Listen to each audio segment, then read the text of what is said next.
60세 이상이라면 지금 이 순간부터 제 이야기에 잠시만 집중해 주시기 바랍니다. 많은 분들이 근육이 약해지는 이유를 단순히 운동 부족이라고 생각합니다.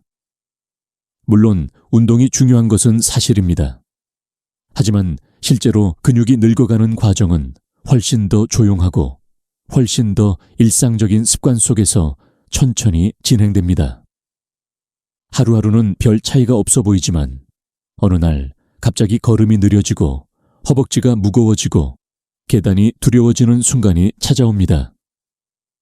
이때 대부분은 너무 늦게 변화가 시작됐다는 것을 깨닫습니다. 더 큰 문제는 많은 분들이 이렇게 말한다는 점입니다. 나이가 들었으니 근육이 줄어드는 건 당연하다. 하지만 의학적으로 보면 이 생각은 절반만 사실입니다. 나이가 들면 근육이 감소하는 것은 자연스러운 변화이지만 그 속도는 얼마든지 늦출 수 있습니다. 어떤 분들은 70대, 80대가 되어도 근육의 탄력을 유지하며 걷기와 일상생활에 어려움을 거의 느끼지 않습니다. 이 차이를 만드는 것이 바로 오늘의 주제, 근육이 늙지 않는 사람들의 6일까지 생활 습관입니다. 오늘 내용을 끝까지 들으시면 근육을 지키는 핵심 습관 4가지, 근육을 약하게 만드는 위험 습관 3가지, 그리고 당장 집에서 시작할 수 있는 실천법까지 모두 알 수 있습니다. 이 영상이 단순한 건강 정보가 아니라 앞으로의 움직임과 삶의 질을 바꿔줄 구체적인 전략이 되기를 바랍니다. 본격적인 내용을 설명하기 전에 한 가지 여쭙겠습니다. 지금 어느 지역에서 듣고 계신가요? 서울, 부산, 광주, 대구, 혹은 해외에서도 많은 분들이 시청하고 계십니다. 댓글로 지역을 알려주시면 앞으로 생활 환경과 기후에 맞춘 맞춤형 근육관리 루틴을 더 자세하게 준비하는 데 도움이 됩니다. 근육 노화는 3방향에서 조용히 진행됩니다. 하나는 신경과 근육을 잇는 연결 조직의 약화입니다. 이 연결이 느슨해지면 기운이 떨어지고 균형이 흔들립니다. 다른 하나는 근육 회복 속도의 저하입니다. 근육은 활동할 때보다 쉬는 동안 회복하는데 이 능력이 점점 줄어듭니다. 마지막은 일상의 움직임이 줄어들면서 근육이 스스로 필요 없는 조직이라고 판단하는 과정입니다. 그러나 이 3가지는 모두 습관으로 바꿀 수 있습니다. 근육이 늙지 않는 분들의 비밀은 특별한 운동이 아니라 일상 속에서 무심히 반복하는 작은 선택들입니다. 이 습관들이 근육에게 계속해서 나는 움직이는 사람이다 라는 신호를 보내는 역할을 합니다. 세계 여러 장수 연구에서도 공통적으로 나타나는 점이 있습니다. 운동량도 중요하지만 근육이 쉬지 않도록 만드는 일상의 패턴이 근육 나이를 결정한다는 것입니다. 학계에서는 아직도 단백질 섭취의 중요성과 일상 활동량의 비중을 둘러싼 논의가 이어지고 있지만 결론 하나는 분명합니다. 습관이 근육의 나이를 되돌릴 수 있다는 사실입니다. 지금 몸이 어떤 신호를 보내고 있는지 스스로 느껴보십시오. 아침에 일어날 때 허벅지가 무겁습니까? 평소보다 걸음이 짧아지고 있습니까? 계단이 예전보다 힘들어졌습니까? 이 신호를 방치하면 10년 후 근육은 지금보다 훨씬 빠르게 줄어들 것입니다. 하지만 희망은 분명하게 존재합니다. 오늘부터 제가 말씀드릴 10가지 습관을 천천히 실천하면 근육은 다시 깨어납니다.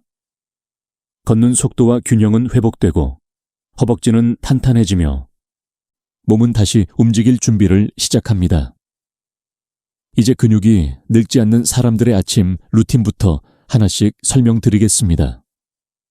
아침 30분을 어떻게 쓰느냐가 근육의 하루를 결정한다는 사실을 알고 계셨습니까? 근육이 늙지 않는 사람들에게는 공통적으로 존재하는 작은 비밀이 있습니다. 바로 아침에 몸을 깨우는 독특한 방식입니다. 이 습관은 겉으로 보면 단순해 보이지만 의학적으로 보면 하루 전체의 근육 회복 속도를 바꾸는 강력한 신호입니다. 나이 들수록 아침의 움직임이 근육을 깨우는 결정적 순간이 됩니다. 우리가 잠을 자는 동안 근육은 회복을 준비하지만 동시에 굳어 있습니다. 밤새 움직임이 거의 없었기 때문입니다.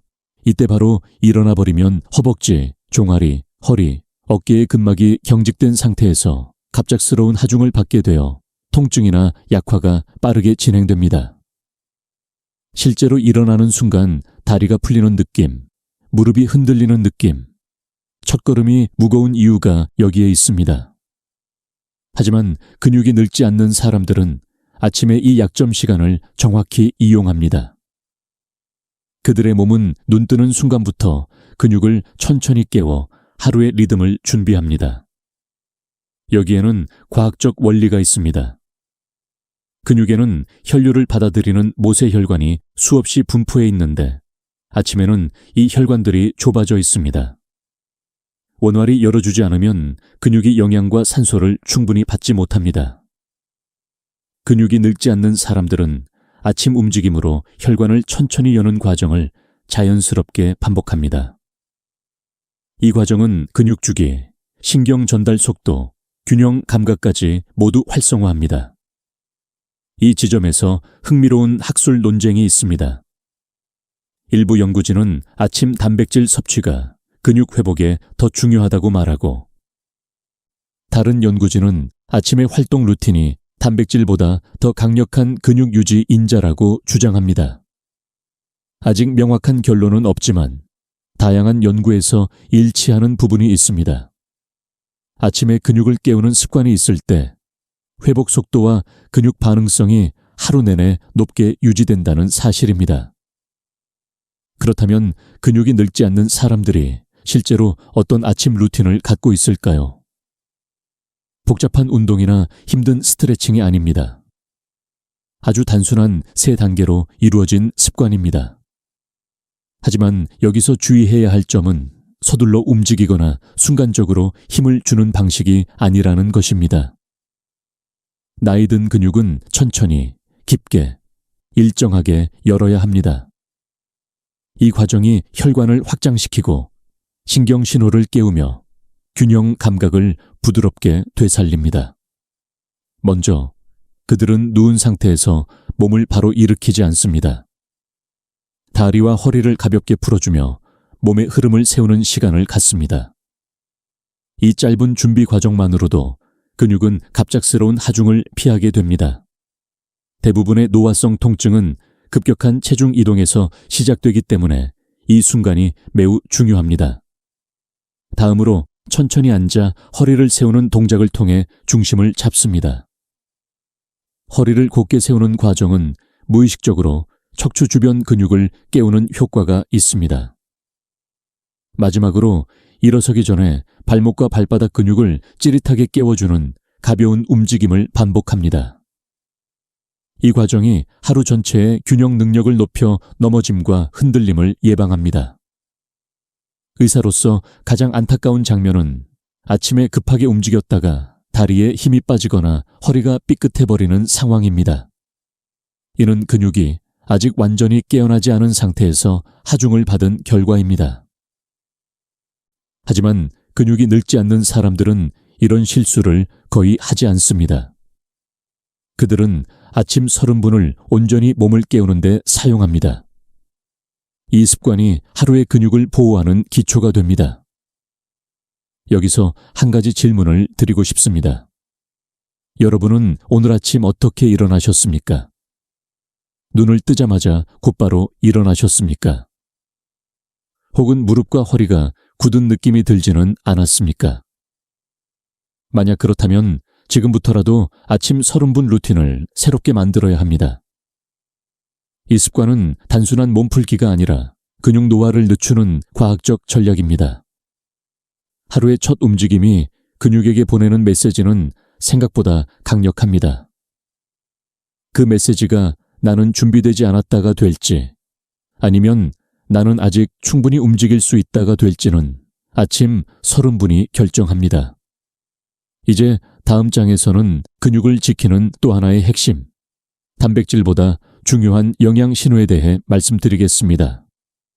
근육이 늙지 않는 사람들의 두 번째 비밀은 많은 분들이 예상하지 못한 곳에서 나옵니다. 대부분의 사람들은 근육을 지키려면 단백질만 잘 챙기면 된다고 생각합니다. 물론 단백질은 필수입니다. 하지만 60세 이후 근육의 노화 속도를 결정하는 더 중요한 영양 신호가 있습니다. 의사들이 실제 진료실에서 반복해서 강조하는 요소이며 근육을 젊게 유지하는 사람들의 공통점이기도 합니다. 바로 아미노산 흡수의 문을 여는 특정 영양소, 즉 비타민 D와 마그네슘의 조합입니다. 많은 노인 환자분들이 이렇게 말합니다. 단백질을 더 먹었는데 왜 근육이 안 늘어나죠? 여기에는 명확한 의학적 이유가 있습니다. 단백질을 먹는 것보다 그 단백질이 근육 안으로 들어갈 수 있는 길을 열어주느냐가 더 중요하기 때문입니다. 그 길을 여는 열쇠가 비타민 D며 그 열쇠가 제대로 돌아가게 만드는 손잡이가 마그네슘입니다.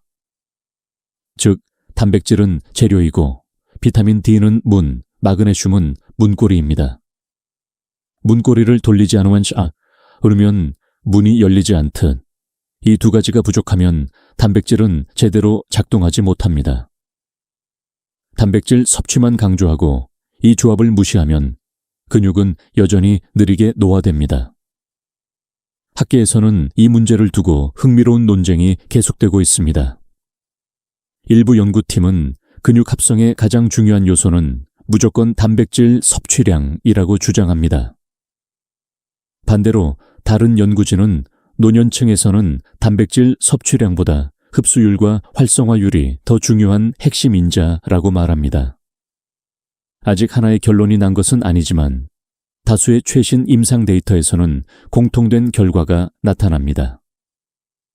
비타민 D가 낮은 사람은 단백질을 충분히 먹어도 근육 증가 속도가 41일 60% 느립니다.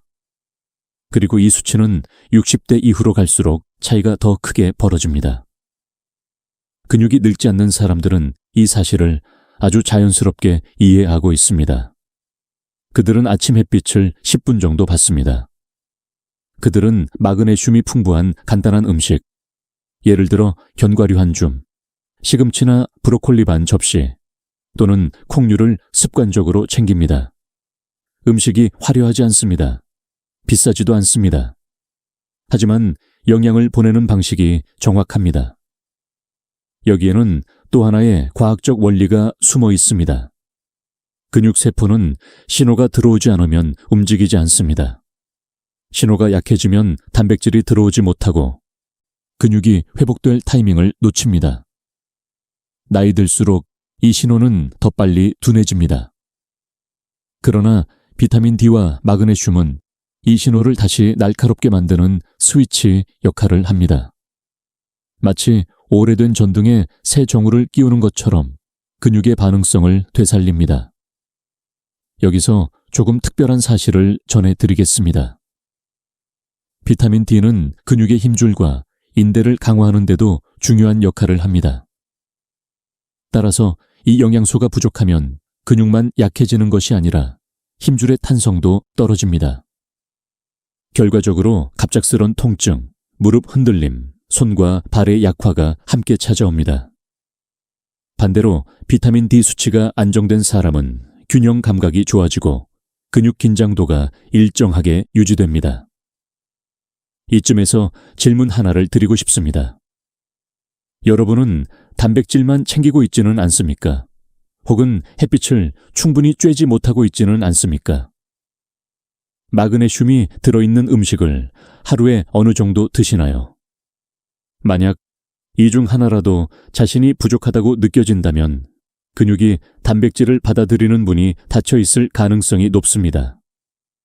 그러니 이 조합을 단순한 영양 정보가 아니라 근육이 늙지 않는 사람들의 핵심 습관이라고 생각하셔야 합니다. 근육은 나이가 들어도 다시 살아날 수 있습니다. 하지만 그 시작은 단백질이 아니라 흡수의 문을 여는 것입니다. 그리고 그 문을 여는 데 필요한 준비물이 바로 비타민 D와 마그네슘입니다.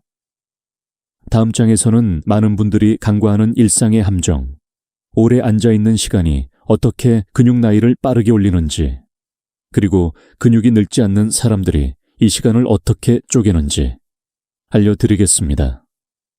앉아있는 시간이 얼마나 근육을 빠르게 늙게 만드는지 알고 계신가요? 많은 분들이 나는 운동을 하니까 괜찮다라고 생각합니다. 하지만 의학적으로 보면 운동보다 더 강력하게 근육 노화를 가속하는 것이 바로 오랜 시간의 좌식 생활입니다. 하루 총 운동량이 같더라도 앉아있는 시간이 길면 근육 손실 속도는 2배 가까이 빨라진다는 연구가 꾸준히 나오고 있습니다. 근육이 늙지 않는 사람들은 이 사실을 정확히 알고 있습니다. 그래서 그들은 운동보다 앉아있는 시간을 쪼개는 습관을 훨씬 더 중요하게 생각합니다. 먼저 왜 앉아있음이 위험한지 설명드리겠습니다. 우리 근육에는 혈관과 림프관이 모세혈관처럼 촘촘히 퍼져 있습니다. 그런데 오래 앉아있으면 이 미세한 혈관들이 눌리기 때문에 근육이 산소와 영양을 제대로 받지 못합니다. 피가 다리에 고이고 무겁고 붓는 느낌이 생기는 것도 바로 이 때문입니다. 더 큰 문제는 신경 전달 속도까지 느려진다는 점입니다. 오래 앉아있다가 갑자기 일어날 때 다리가 휘청거리거나 허리가 뻣뻣한 이유가 바로 여기에 있습니다. 이 변화를 반복하면 근육은 몸으로부터 나는 자주 쓰이지 않는 조직이라는 잘못된 신호를 받습니다. 그리고 그 신호는 빠른 노화를 불러옵니다. 하지만 반대로 근육이 늙지 않는 사람들은 의외로 운동에 집착하지 않습니다.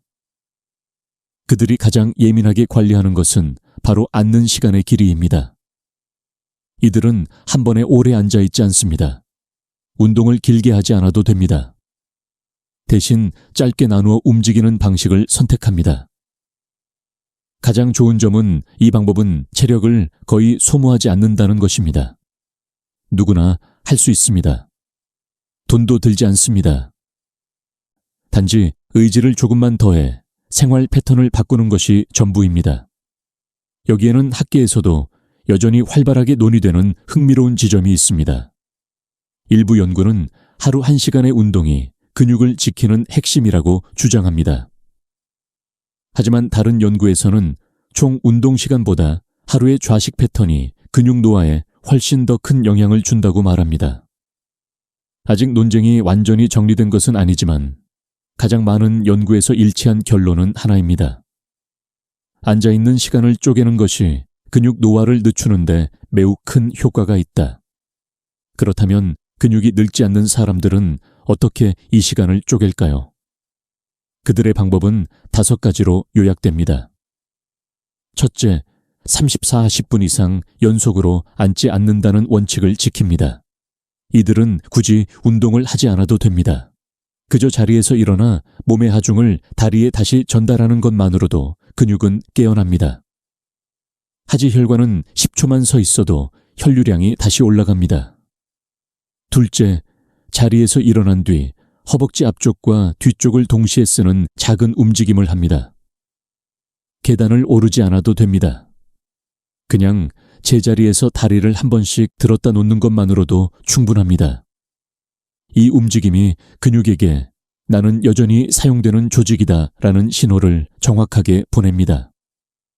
셋째, 앉는 자세 자체를 자주 바꿉니다.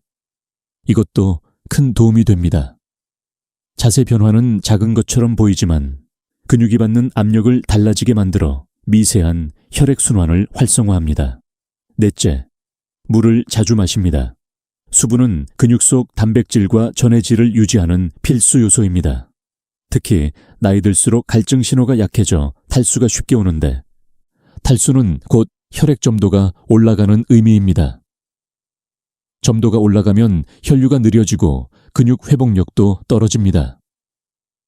마지막으로 이들은 이 모든 과정을 자연스럽게 일상에 녹여놓았습니다. 억지로 운동해야 한다라는 부담을 갖지 않습니다.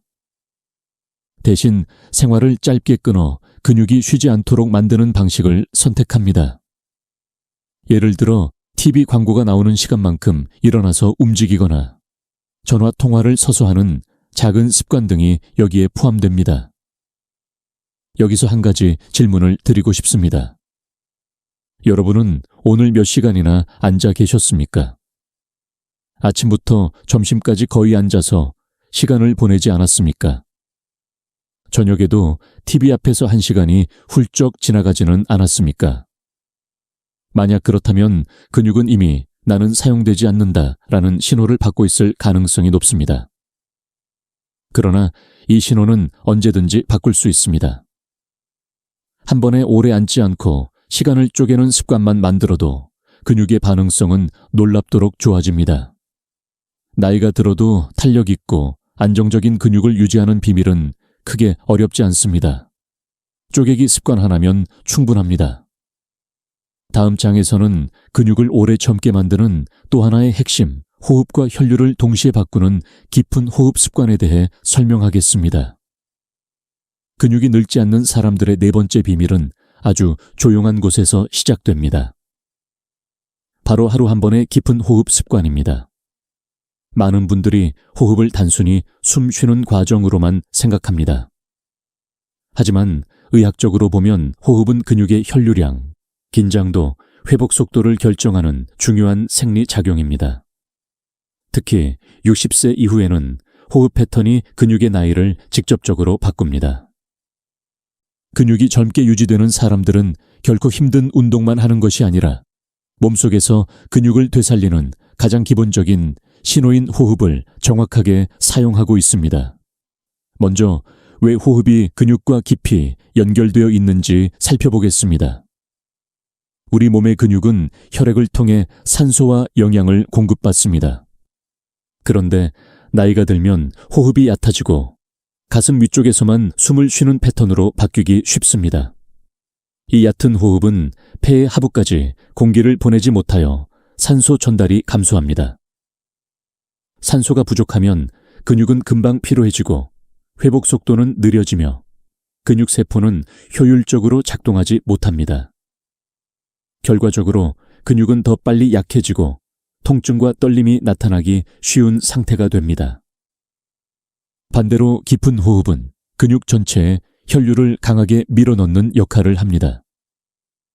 흉곽과 횡격막이 크게 움직이며 복부까지 공기가 들어가게 되면 혈액의 산소 포화도가 증가합니다.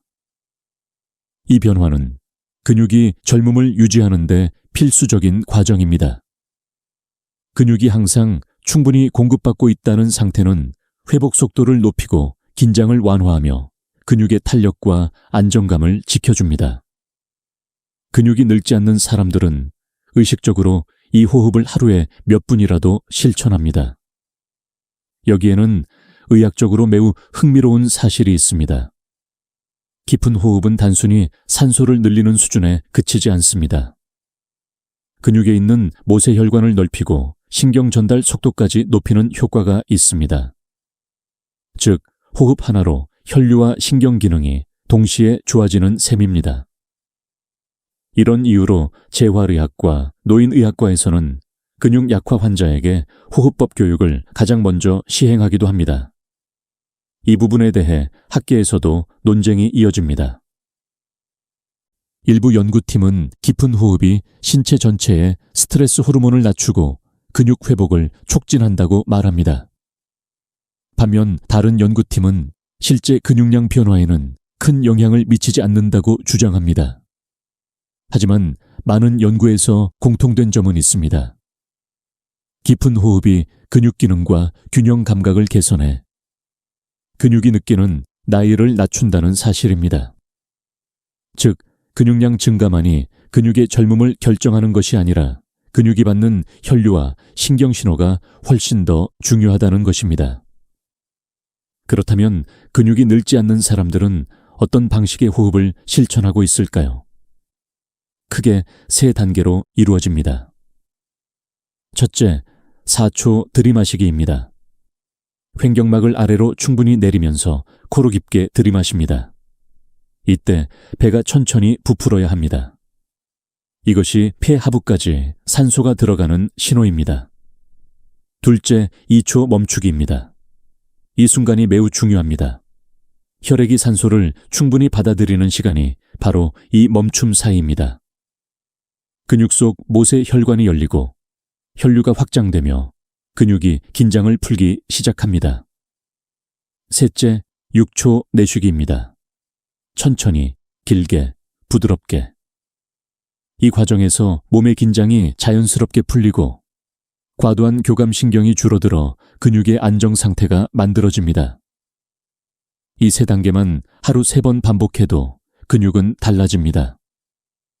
아침에 일어나 몸이 무거운 분들, 오후가 되면 다리가 쉽게 붓는 분들, 조금만 걸어도 허벅지가 피로해지는 분들은 이 호흡 습관을 실천하면 눈에 띄는 변화를 경험할 가능성이 매우 높습니다. 조금 특별한 사실을 하나 더 말씀드리겠습니다. 깊은 호흡은 복부 근육과 허리 근육을 동시에 깨우는 효과가 있습니다. 의학적으로는 횡격막 호흡이라고 불리며 이 호흡을 잘하는 사람들은 허리 통증이 적습니다. 근육이 늙지 않는 사람들은 호흡 하나로도 허벅지와 허리의 안정성을 동시에 챙깁니다. 여기서 스스로에게 질문해 보십시오. 오늘 하루 동안 깊은 호흡을 몇 번이나 했습니까? 숨을 깊게 들이마셔 본 적이 기억나십니까? 혹시 얕은 가슴 호흡을 계속 반복하고 있지는 않습니까? 만약 그렇다면 근육은 늘 산소 부족 상태로 지내고 있었을 가능성이 큽니다. 이 습관 하나만 바꿔도 근육이 느끼는 피로는 크게 줄어듭니다. 근육이 늙지 않는 사람들은 결코 특별한 운동만 하는 것이 아닙니다.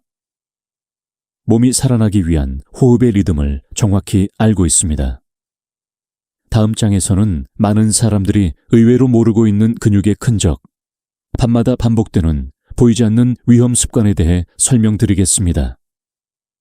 근육이 늙지 않는 사람들의 5번째 비밀을 이야기하기 전에 많은 분들이 거의 의식하지 못한 채 반복하는 한 가지 습관을 먼저 짚고 넘어가야 합니다.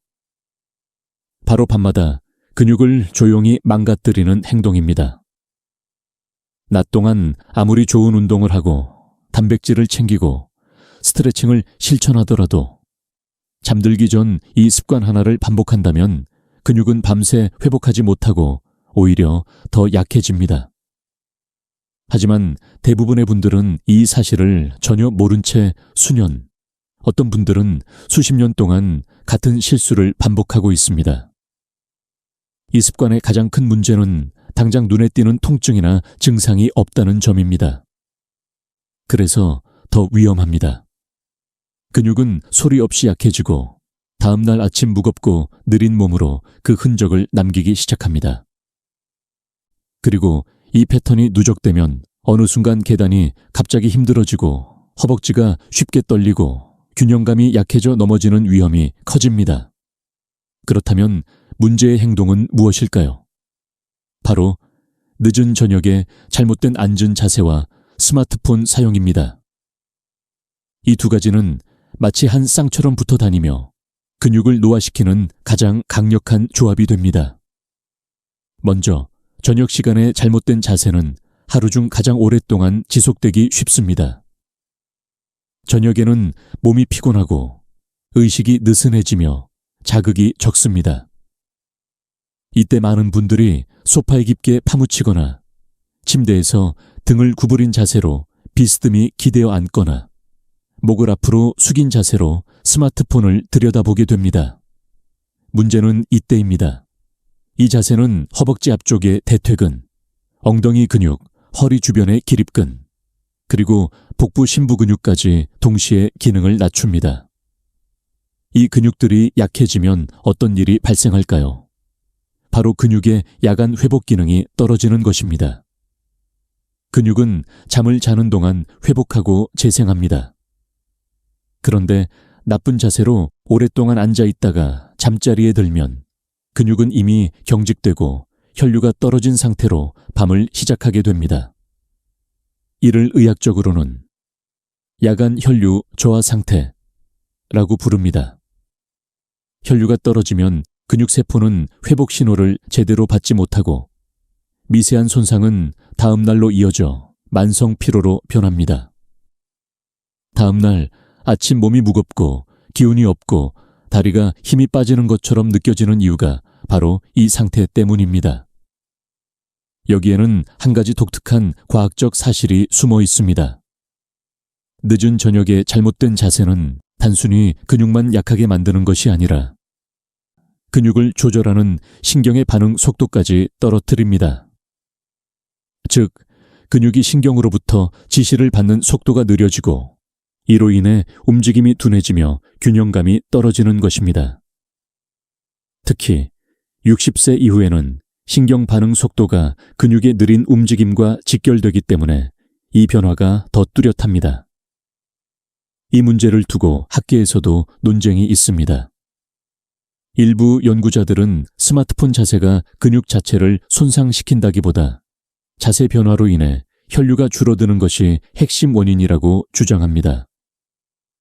반면 다른 연구자들은 신경 근육 연결이 반복적인 압박과 긴장으로 직접 약해진다는 견해를 보입니다. 아직 어느 쪽이 완전히 맞다고 결론 난 것은 아니지만 하나의 공통된 결과는 존재합니다. 나쁜 자세와 스마트폰 사용이 근육의 야간 회복을 방해한다는 사실입니다. 그렇다면 근육이 늙지 않는 사람들은 이 시간을 어떻게 관리할까요? 그들에게도 저녁은 휴식의 시간입니다. TV를 보기도 하고 책을 읽기도 하고 스마트폰을 사용할 수도 있습니다. 하지만 그들이 지키는 작은 규칙은 분명합니다. 첫째, 허리가 구부러진 자세를 오래 유지하지 않습니다. 소파에 앉을 때에도 허리를 살짝 세우고 엉덩이를 깊숙이 넣어 아래쪽 근육이 받침이 되도록 합니다. 둘째, 스마트폰은 가슴 아래로 떨어뜨리지 않습니다. 가슴의 높이보다 스마트폰이 내려가면 목과 어깨, 등 근육이 자동으로 긴장합니다. 반대로 눈높이에 맞추면 근육은 안정됩니다. 셋째, 잠들기 전 3분 스트레칭을 반드시 합니다. 걷지 않아도 좋습니다. 누워서 무릎을 가볍게 가슴으로 당기거나 발목을 천천히 돌리는 동작만으로도 혈류가 살아납니다. 이 짧은 3분이 밤새 근육이 회복할 수 있는 결정적인 시간입니다. 여기서 스스로에게 한 가지 질문을 해보세요. 어제 잠들기 전 나는 어떻게 앉아 있었는가? 목은 앞으로 나가 있었는가? 허리는 구부러져 있었는가? 스마트폰을 오래 쳐다보고 있었는가? 만약 이 중 하나라도 해당된다면 근육은 어젯밤 제대로 회복하지 못했을 가능성이 높습니다. 하지만 다행인 것은 이 습관은 단 하루만 해도 바꿀 수 있다는 점입니다. 그리고 그 변화는 다음 날 아침 몸의 가벼움으로 곧바로 나타납니다. 다음 장에서는 많은 분들이 좋다고 믿지만 사실은 근육을 손상시키는 또 다른 행동, 바로 지나친 스트레칭의 함정에 대해 말씀드리겠습니다. 스트레칭은 많은 분들이 좋은 것이라고 믿습니다. 실제로 스트레칭 자체는 몸을 풀어주고 혈류를 개선하는 데 도움이 됩니다. 하지만 문제는 더 과한 스트레칭입니다. 특히 60세 이후에는 지나친 스트레칭이 근육의 밑에 손상을 일으켜 오히려 노화를 앞당길 수 있습니다. 근육이 늙지 않는 사람들은 결코 스트레칭을 오래, 강하게 하지 않습니다. 그들은 스트레칭의 이점과 한계를 정확히 알고 있고 무리 대신 균형을 선택합니다. 먼저 왜 지나친 스트레칭이 위험한지 설명드리겠습니다. 근육은 탄력성과 수축력을 동시에 가지고 있습니다. 하지만 나이가 들수록 근육 섬유는 자연스럽게 건조해지고 미세한 탄성 조직이 감소합니다. 이때 근육을 과하게 늘리면 섬유가 견디지 못해 작은 찢어짐이 생길 수 있습니다. 이 찢어짐은 즉각적인 통증을 일으키지도 않고 눈에 보이지도 않기 때문에 많은 분들이 전혀 알아채지 못합니다. 그러나 미세 손상이 반복되면 근육은 스스로를 보호하기 위해 긴장을 유지하려고 합니다. 이 긴장이 계속되면 단단해져야 할 부분은 약해지고 약해져야 할 부분은 굳어버리는 악순환이 시작됩니다. 이 부분에 대해 학계에서도 의견이 분분합니다. 일부 전문가들은 스트레칭이 근육 길이를 늘리는데 필수적이라고 말합니다. 반면 다른 연구에서는 나이 든 근육은 이미 탄력이 줄어들기 때문에 과한 스트레칭은 근육 조직에 부담을 준다고 말합니다. 즉, 스트레칭이 필요하다는 사실은 모두가 동의하지만 얼마나 늘리고 얼마나 유지해야 하는가를 두고 연구가 계속되고 있습니다. 지금까지 가장 많은 연구에서 일치한 결론은 이렇습니다. 스트레칭은 강도가 아니라 정도가 중요하다. 그렇다면 근육이 늙지 않는 사람들은 어떤 방식을 선택할까요? 그들은 오랫동안 근육을 쭉 늘리는 스트레칭을 하지 않습니다. 대신 다음 3가지 원칙을 지킵니다.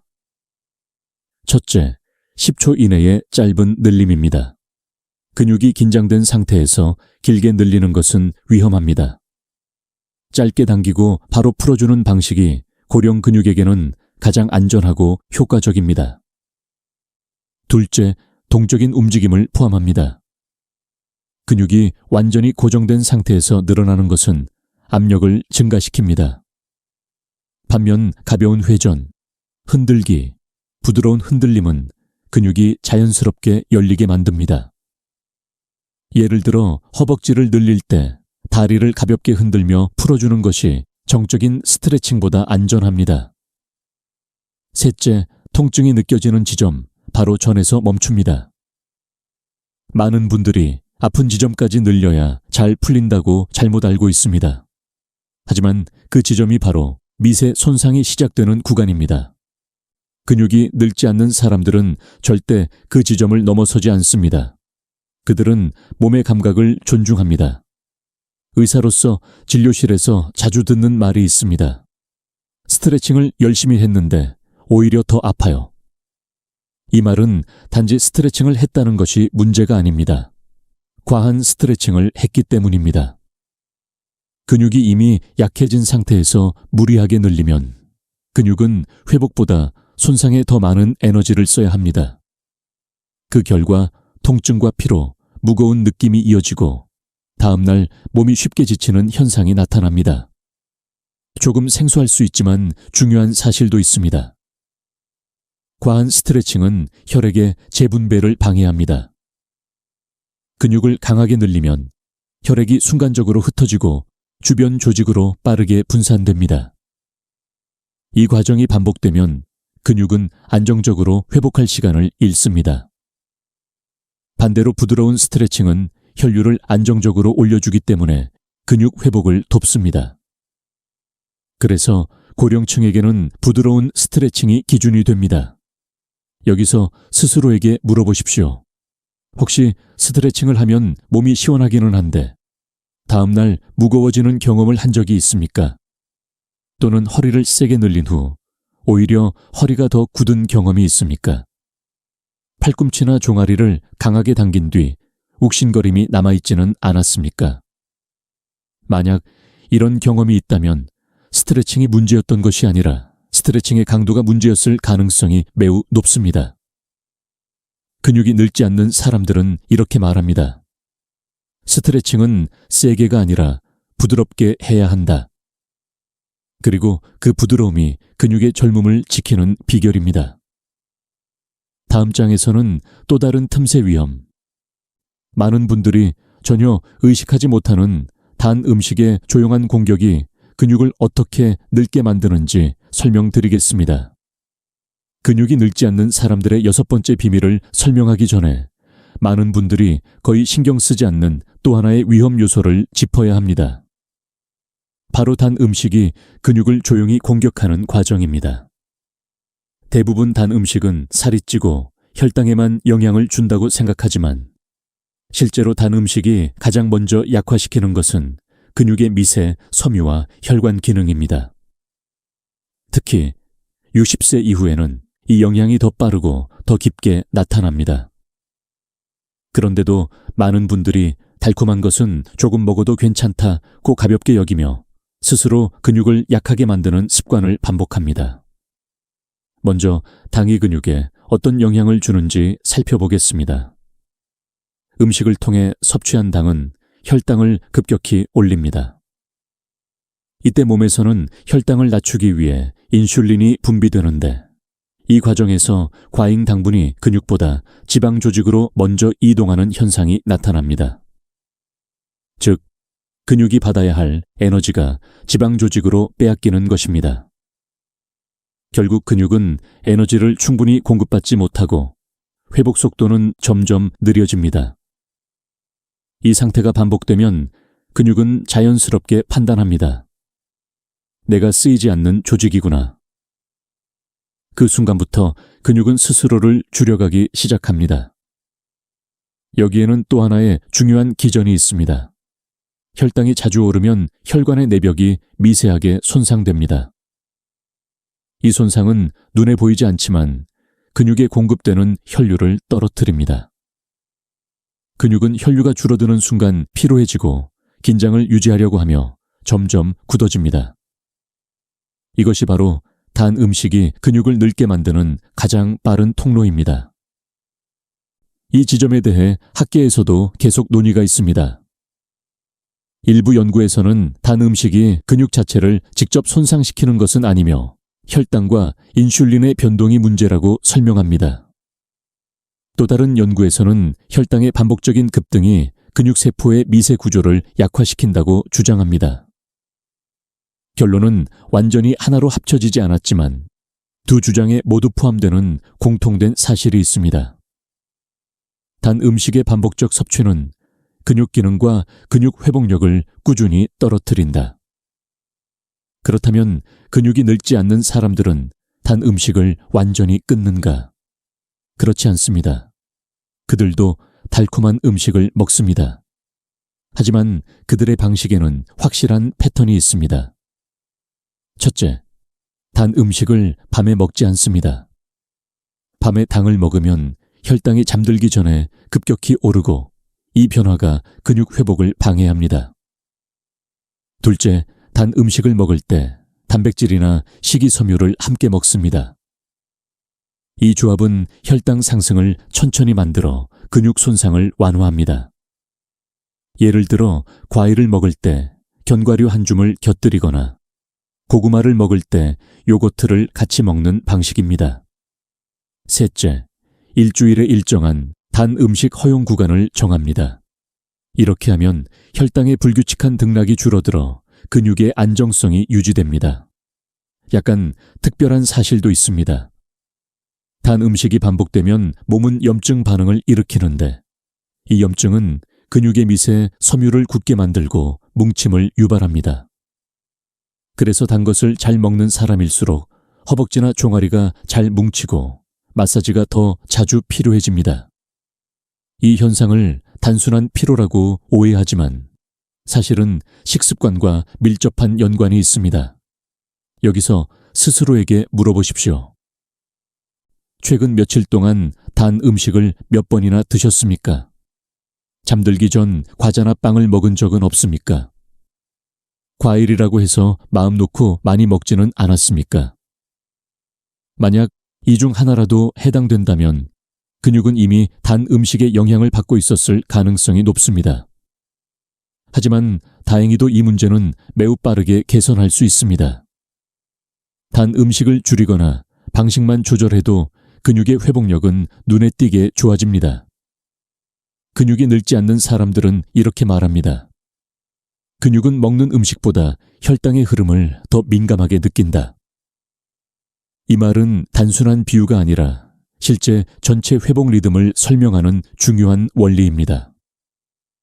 다음 장에서는 근육이 늙는 또 하나의 큰 함정, 바로 탈수와 저염식의 역효과가 왜 근육 노화를 가속하는지 구체적으로 설명드리겠습니다. 근육이 늙지 않는 사람들의 7번째 습관을 설명하기 전에 많은 분들이 건강에 좋다고 믿고 실천하는 두 가지 행동이 오히려 근육을 빠르게 늙게 만드는 중요한 원인을 짚어야 합니다. 바로 숨은 탈수와 과한 저염식입니다. 이 두 가지는 노년층에서 매우 흔하게 나타나는 생활 패턴이며 겉으로는 아무 문제가 없어 보이지만 근육의 회복력과 안정성을 크게 떨어뜨립니다.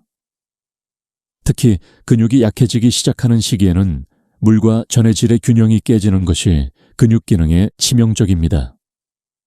먼저 탈수부터 살펴보겠습니다. 많은 어르신들이 나는 목이 안 마르니까 물을 굳이 챙겨 마실 필요 없다고 생각합니다. 하지만 나이가 들면 갈증 신호가 둔해지는 것이 정상적인 생리 변화입니다. 즉, 목이 마르지 않아도 몸은 이미 탈수가 시작된 상태일 가능성이 높다는 뜻입니다. 이런 숨은 탈수 상태에서는 혈액 점도가 서서히 올라갑니다. 혈액이 진해지면 근육의 산소와 영양이 제대로 공급되지 못하고 근육 회복 속도는 즉시 떨어집니다. 그래서 걷다가 쉽게 지치거나 계단에서 다리가 떨리거나 사소한 움직임에도 금방 피로를 느끼는 것입니다. 여기에 또 하나의 중요한 과정이 숨어 있습니다. 탈수는 근육의 전해질 균형까지 무너뜨립니다. 특히 나트륨, 칼륨, 마그네슘이 고루 맞춰져 있어야 근육이 수축하고 이완하는 과정이 안정적으로 이루어지는데 탈수가 오면 이 균형이 가장 먼저 흔들립니다. 이때 나타나는 대표적인 신호가 바로 쥐가 나는 증상, 근육 경련, 허벅지나 종아리의 묵직함입니다. 이것이 단순한 피로가 아니라 생리적 탈수에 의한 근육 기능 저하라는 것을 아는 사람은 많지 않습니다. 이 문제에 대해 학계에서도 논쟁이 있습니다. 일부 연구는 근육 노화의 핵심 원인을 수분 부족으로 설명합니다. 반면 다른 연구는 전해질의 비율 문제가 실제 손상 요인이라고 말합니다. 하지만 두 연구의 결론은 공통적입니다. 탈수는 근육 기능을 빠르게 떨어뜨리고 회복 속도를 최소 30, 50% 늦춘다. 탈수만큼이나 위험한 것이 바로 지나친 저염식입니다. 저염식은 고혈압 환자에게 필요할 수 있지만 과도하게 소금을 제한하면 근육 기능은 빠르게 나빠집니다. 근육은 수축할 때 전해질을 사용하고 특히 나트륨은 근육신경 신호를 전달하는 핵심 역할을 합니다. 그런데 나트륨이 지나치게 부족하면 근육은 제 기능을 수행하지 못하고 금방 피로해집니다. 특히 60세 이후에는 나트륨 부족이 어지럼증, 균형 저하, 다리 힘 약화 등과 직결됩니다. 많은 노년층이 저염식으로 인해 오히려 더 심한 피로를 느끼고 근육이 잘 떨리고 걸음이 불안정해지는 이유가 바로 여기에 있습니다. 문제는 본인이 소금을 너무 제한했다는 사실을 모른다는 점입니다. 싱겁게 먹어야 건강하다라는 생각이 지나쳐 근육을 약하게 만드는 것입니다. 근육이 늙지 않는 사람들은 탈수와 저염식의 위험을 정확히 알고 있습니다. 그래서 그들은 수분과 전해질을 다음과 같은 방식으로 관리합니다. 첫째, 물을 몰아서 마시지 않고 하루 종일 조금씩 나누어 마십니다. 이 방식이 혈액 점도를 가장 안정적으로 유지합니다. 둘째, 지나친 저염식 대신 적정 염분을 확보합니다. 음식이 너무 싱겁게 느껴지면 약간의 소금을 더하는 것이 오히려 몸에 이롭습니다. 특히 땀이 많이 나는 날, 걷기나 가벼운 운동을 한 날은 더 중요합니다. 셋째, 마그네슘과 칼륨이 많은 음식을 자연스럽게 포함합니다. 시금치, 콩류, 바나나, 토마토, 견과류 등은 근육 전해질 균형을 유지하는 데 큰 도움이 됩니다. 여기서 스스로에게 물어보십시오. 오늘 물을 몇 잔 마셨습니까? 싱겁게 먹는다고 자신하지만 혹시 지나친 제한을 하고 있지는 않습니까? 최근 다리가 자주 떨리거나 쥐가 난 적은 없습니까? 만약 하나라도 해당된다면 근육이 느끼는 나이는 실제 나이보다 훨씬 더 앞서가 있었을 가능성이 큽니다. 하지만 좋은 소식도 있습니다. 수분과 염분은 바로 조절할 수 있는 요소이며 그 효과는 대부분 하루 이틀이면 나타납니다. 근육이 늙지 않는 사람들의 핵심은 복잡한 운동이 아니라 이런 섬세한 균형을 꾸준히 유지하는 데 있습니다. 다음 장에서는 지금까지의 모든 좋은 습관을 하나로 묶어 근육이 젊은 사람들에게서 공통적으로 발견되는 정서적 안정과 회복의 패턴을 설명해 드리겠습니다. 지금까지 근육이 늙지 않는 사람들의 7가지 습관을 하나씩 살펴보았습니다. 이제 그들의 생활을 조금 다른 각도에서 바라보겠습니다. 근육이 젊게 유지되는 사람들에게는 단순한 신체 습관 외에도 한 가지 공통된 특징이 있습니다. 바로 정서적 안정입니다. 이 정서적 안정은 허공에 떠 있는 감정이 아니라 실제로 근육의 회복과 기능을 바꾸는 생리적 요소입니다. 근육은 단순한 조직이 아니라 우리 감정과 신경, 호흡, 혈류의 영향을 모두 받는 살아있는 구조물이기 때문입니다. 먼저 왜 정서가 근육과 연결되어 있는지 설명드리겠습니다. 몸은 스트레스를 받으면 교감신경이 활성화됩니다. 교감신경이 활성화되면 혈관은 수축하고 근육은 긴장하고 회복 과정은 잠시 멈춥니다. 반대로 정서적으로 안정된 상태에서는 부교감신경이 활성화되어 혈관이 부드럽게 열리고 근육은 회복 모드로 전환됩니다. 이 변환 과정이 근육의 생명력과 매우 깊은 관련이 있습니다. 즉, 마음의 상태는 근육이 하루 동안 얼마나 회복하느냐를 결정하는 중요한 신호입니다. 이와 관련해 과학적으로도 흥미로운 연구가 있습니다. 어떤 연구팀은 불안감이 높은 사람과 낮은 사람의 근육 회복 속도를 비교했는데 불안감이 높은 사람들은 운동 후 회복 속도가 평균 30% 이상 느렸습니다. 또 다른 연구에서는 스트레스가 많은 날에는 근육이 긴장을 스스로 풀지 못해 섭취한 영양소의 흡수가 떨어지고 혈류 개선 효과도 크게 줄어든다는 결과가 나왔습니다. 여기서 많은 학자들이 합의한 결론이 있습니다. 정서적 안정은 근육의 젊음을 지키는 데 있어 결코 무시할 수 없는 요소라는 것입니다. 그렇다면 근육이 늙지 않는 사람들은 어떤 정서적 습관을 가지고 있을까요? 이들은 큰 목표에 집착하지 않습니다. 대신 작은 실천을 꾸준히 쌓아나가는 방식을 선택합니다. 그들은 자기 몸을 몰아붙이지 않으며 오늘 조금 부족했더라도 스스로를 비난하지 않습니다. 몸을 회복시키는 데 있어 가장 큰 적은 완벽주의라는 사실을 그들은 알고 있습니다. 또한 이들은 생활 속에서 다음과 같은 정서 패턴을 자연스럽게 갖고 있습니다. 첫째, 몸을 관찰하는 습관입니다. 오늘은 다리가 무겁구나. 오늘은 허벅지가 잘 움직이는구나. 오늘은 허리가 조금 피곤하구나. 이런 몸의 작은 신호를 듣는 능력이 근육을 지키는 첫 걸음입니다. 둘째, 작은 회복을 기뻐하는 습관입니다.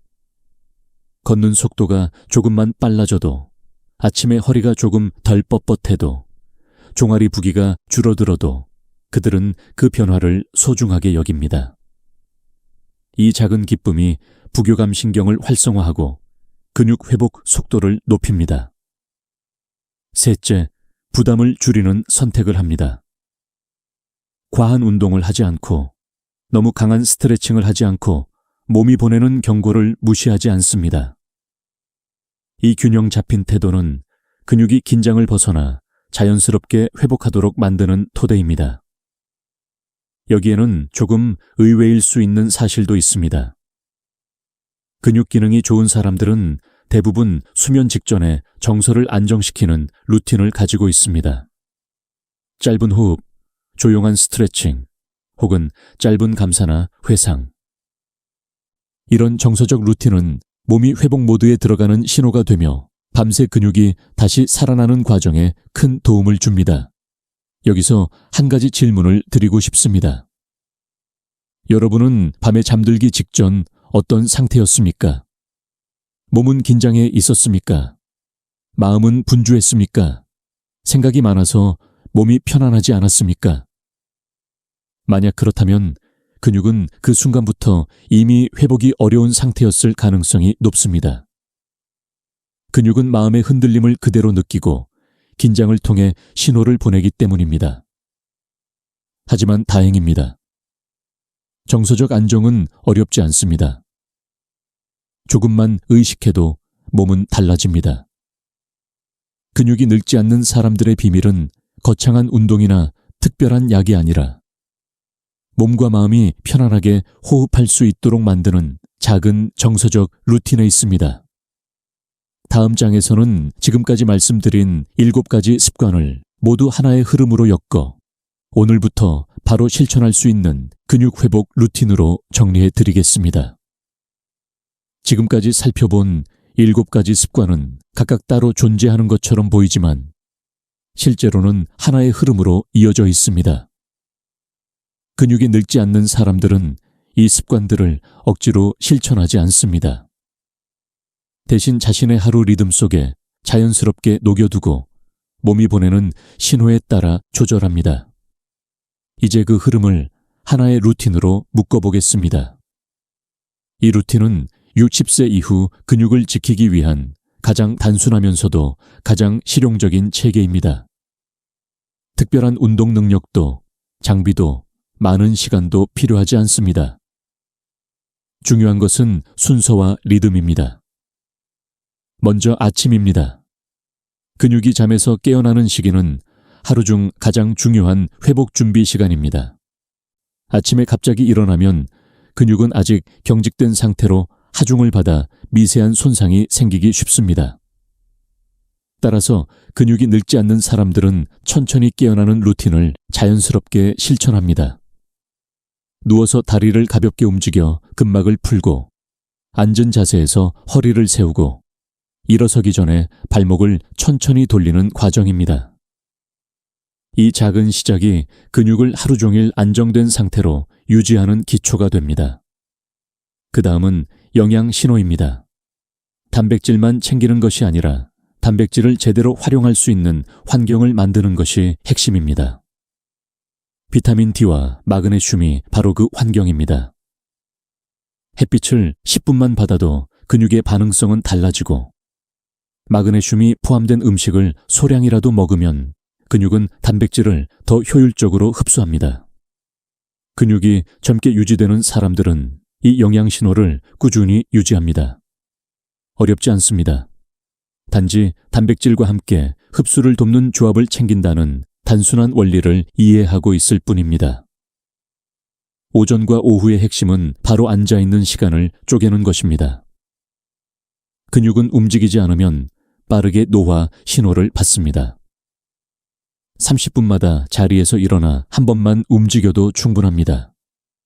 제자리에서 다리를 들었다 놓는 동작, 발끝과 발 뒤꿈치를 번갈아 누르는 동작 등은 혈류를 즉시 회복시키고 근육이 사용되는 조직임을 인식하게 합니다. 근육이 늙지 않는 사람들은 하루에 수십 번씩 이런 작은 움직임을 반복합니다. 이것이 근육 회복의 리듬을 유지하는 핵심입니다. 그 다음으로 중요한 것은 호흡입니다. 깊게 들이마시고 잠시 멈추고 길게 내쉬는 호흡은 근육과 신경계의 안정성을 회복시킵니다. 이 호흡이 하루에 몇 번만 반복되어도 근육과 혈류는 완전히 새로운 리듬을 갖게 됩니다. 특히 오후에 피로가 쌓이는 시간에 이 호흡을 하면 근육의 산소 공급이 즉시 개선되고 긴장 상태가 완화됩니다. 근육이 늙지 않는 사람들은 이 호흡을 의식적으로 반복합니다. 저녁 시간의 핵심은 자세의 균형입니다. 하루 종일 피로가 쌓인 상태에서 잘못된 자세로 오래 앉아 있으면 근육은 경직된 채로 밤을 맞이하게 됩니다. 이 상태는 근육 회복이 가장 필요한 시간에 오히려 기능이 떨어지는 악순환을 만듭니다.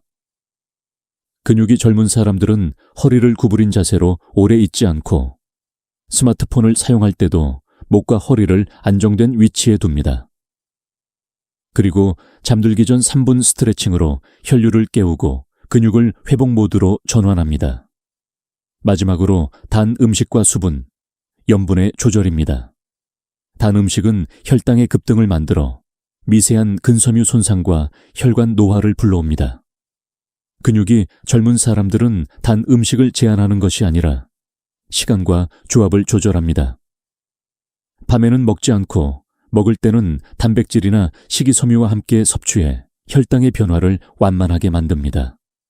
또한 물과 전해질의 균형을 유지해서 근육이 안정적인 환경에서 회복할 수 있도록 돕습니다.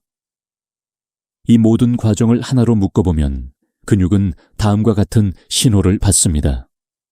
나는 여전히 사용되는 조직이다. 나는 충분한 영양을 받고 있다. 나는 회복할 수 있는 환경에 있다.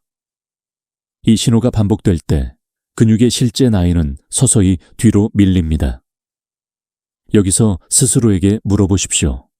오늘 하루 동안 나는 근육에게 어떤 신호를 보냈는가? 쉬라는 신호였는가? 아니면 살라는 신호였는가? 근육은 여러분의 선택을 듣고 있습니다. 그리고 그 선택은 언제든지 바꿀 수 있습니다. 다음 장에서는 이 모든 습관이 실제 삶에서 어떤 변화를 만드는지, 그리고 오늘부터 시작할 수 있는 단순한 실천법과 함께 마지막 격려의 메시지를 전하겠습니다. 지금까지 살펴본 7가지 습관은 단순한 건강 정보가 아닙니다. 여러분의 근육이 앞으로 어떤 속도로 나이를 먹을지, 그리고 앞으로의 10년, 20년을 어떤 몸으로 살아갈지를 결정하는 선택의 목록입니다. 많은 분들이 근육을 잃기 시작한 후에야 뒤늦게 그때 더 일찍 시작할 걸 이라고 말합니다. 하지만 여러분은 지금 이 영상을 듣고 있습니다. 이 순간이 바로 근육을 지키기 위한 가장 빠른 출발점입니다. 근육은 나이가 들어도 회복할 수 있습니다. 근육의 세포는 생각보다 훨씬 강하고 변화에 민감하며 지금부터 시작하는 작은 습관 하나에도 반응합니다. 오늘부터 일어나는 방식, 앉아있는 시간의 길이, 단 음식을 먹는 시간, 물을 마시는 리듬, 밤의 자세, 그리고 깊은 호흡의 반복이 근육에게 확실한 메시지를 보냅니다. 나는 아직 움직이는 몸이다. 근육은 이 신호를 기억합니다. 그리고 그 기억이 쌓일수록 여러분의 근육은 젊어집니다. 지금 여러분께 조용히 말씀드리고 싶은 것이 있습니다. 절대 늦지 않았습니다. 몸은 여러분이 생각하는 것보다 훨씬 더 잘 회복하고 훨씬 더 강해질 수 있습니다. 오늘 영상에서 들은 내용 중 단 한 가지만이라도 실천해 보십시오. 그 변화는 내일 아침 몸의 가벼움으로, 일주일 뒤 걷는 속도로, 한 달 뒤 계단을 오르는 자신감으로 나타날 것입니다. 이제 여러분께 마지막으로 부탁드립니다. 오늘 영상에서 가장 놀라웠던 습관은 무엇이었나요? 댓글에 남겨주시면 여러분의 생활 패턴에 맞는 더 구체적인 조언을 준비하는 데 큰 도움이 됩니다. 좋아요와 구독은 더 많은 분들에게 이 정보를 전달하는 데 힘이 됩니다. 그리고 가족이나 친구, 함께 건강을 지키고 싶은 분들에게 이 영상을 공유해 주세요. 여러분의 한 번의 클릭이 누군가의 10년 후 근육을 지켜줄 수도 있습니다. 마지막으로 잊지 마십시오. 근육은 바로 오늘부터 다시 시작할 수 있습니다. 몸은 여러분을 기다리고 있습니다. 천천히, 하지만 꾸준히, 멈추지 않고 걸어가십시오. 우리는 할 수 있습니다. 함께 해낼 수 있습니다. 지금까지 듣기만 해도 몸이 강해지는 건강 라디오였습니다. 여러분의 하루가 가볍고 단단하길 바랍니다.